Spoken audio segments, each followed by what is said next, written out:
ये पूरा खेल है। नीतीश कुमार इसको मॉडल बोलते हैं हम लोग, नीतीश मॉडल, भ्रष्टाचार का नीतीश मॉडल।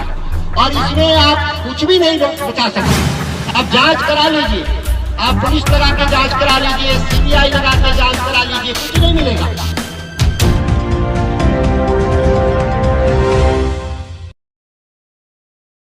आरजेडी से नोटिस मिलने के बाद भी विधायक और पूर्व मंत्री सुधाकर सिंह नीतीश कुमार पर लगातार हमलावर होते हुए नजर आ रहे हैं।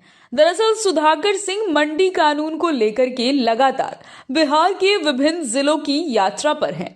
कल मोतिहारी जिले के ढाका विधानसभा क्षेत्र में किसान पंचायत लगाई। वहां मौजूद लोगों को संबोधित करते हुए सुधाकर सिंह ने कहा कि नीतीश ने बिहार को ऐसे गर्त में ढकेल दिया है जिसे निकाल पाना बहुत मुश्किल होगा। पूरे बिहार में सिर्फ लूट हो रही है। बिहार भ्रष्टाचार के नीतीश मॉडल के चंगुल में फंस गया है। लूट ऐसे हो रही है जिसे पकड़ पाना संभव नहीं है। नीतीश ने सत्ता के संरक्षण में बिहार में भ्रष्टाचार का ऐसा नेटवर्क खड़ा किया है कि उसे तोड़ पाना असंभव होगा। सुधाकर सिंह ने कहा कि बिहार में जो जितना ऊंचे पद पर है वो उतना ज्यादा अन्याय कर रहा है। पूर्व मंत्री सुधाकर सिंह ने कहा कि कौन नहीं जानता कि बिहार में लूट हो रही है। किसानों को मिलने वाली सब्सिडी से लेकर के खाद बीज में लूट हो रही है, लेकिन इसे कोई नहीं पकड़ सकता। पैसे ऐसे बढ़ते हैं जिसे लूट को पकड़ पाना असंभव हो जाता है। यही भ्रष्टाचार का नीतीश मॉडल है।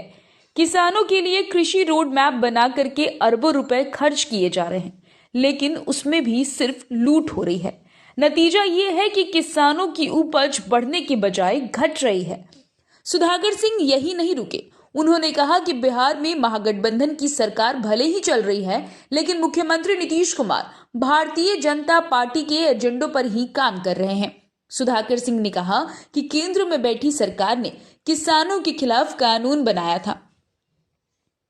किसानों का आंदोलन हुआ तो सरकार को कानून वापस लेना पड़ा, लेकिन बिहार में वही कानून चल रहा है। सुधाकर सिंह ने सीएम नीतीश कुमार पर हमला करते हुए कहा कि नीतीश कुमार लोगों को सिर्फ झांसा दे रहे हैं। मजेदार बात यह है कि झांसा देने वाला ही लोगों को यह भी कह रहा है कि झांसे में नहीं आना है। पिछले चुनाव में नीतीश कुमार ने नारा दिया था कि झांसे में नहीं आएगी और नीतीश को जिताएंगे। नीतीश कुमार से बड़ा झांसेबाज कौन है? नीतीश कुमार बिहार को जिस गर्त में ढकेल चुके हैं उसे बाहर निकालना बहुत मुश्किल हो गया है। अब अगर नीतीश बिहार की भलाई चाहते हैं तो वो कुर्सी छोड़ दें।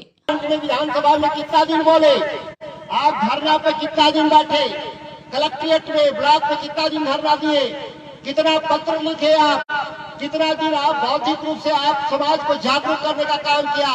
परिणाम सुनिएगा, वो हर जगह के मेरे लोग का हाल यही है। पूरे बिहार में कोई चर्चा नहीं, हर चीज का चर्चा हो जाता है।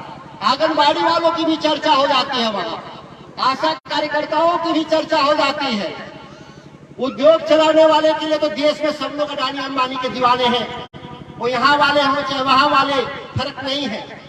आते हैं घर में किसान और मजदूर के घर से, और बात हमेशा अडानी अंबानी के ही पक्ष में करते हैं लोग। यह बात देश में छुपी हुई नहीं है। लेकिन जब किसानों की बात आती है, कारीगरों की बात आती है, कामगारों की बात आती है, कोई भी आपका सुनते होंगे कि कोई बहस नहीं, कानून पर चर्चा नहीं। देश में बिना मांगे 3 किसी कानून बनाया, और देश का जब किसान दिल्ली की छाती पे चढ़ गया 13 महीने 700 शहीद हुए, तो दिल्ली की सरकार को आंख खुला कि हमने गलत कर दिया, कानून वापस कर दिया। लेकिन बिहार में देखें, कुछ नहीं हुआ। यहाँ की सरकार कानून नहीं वापस की, आज भी उसी कानून को ढो रही है। जो दिल्ली वाला जो कानून बना था, उस कानून को बिहार के लोग ढो रहे हैं। कह रहे हैं कि हम मोदी से लड़ेंगे। भाई, मोदी से लड़ना होगा इस देश में तो मोदी जैसा आदमी नहीं चाहिए हमको। हमको तो किसान नेता चाहिए, हमको तो गरीबों का आदमी चाहिए, हमको तो कामगारों का आदमी चाहिए, हमको तो कारीगरों का आदमी चाहिए। आप दोनों एक नीति नहीं चला सकते। सत्ता भी वही नीति चलाएगा और विपक्ष भी देश का वही नीति चलाएगा।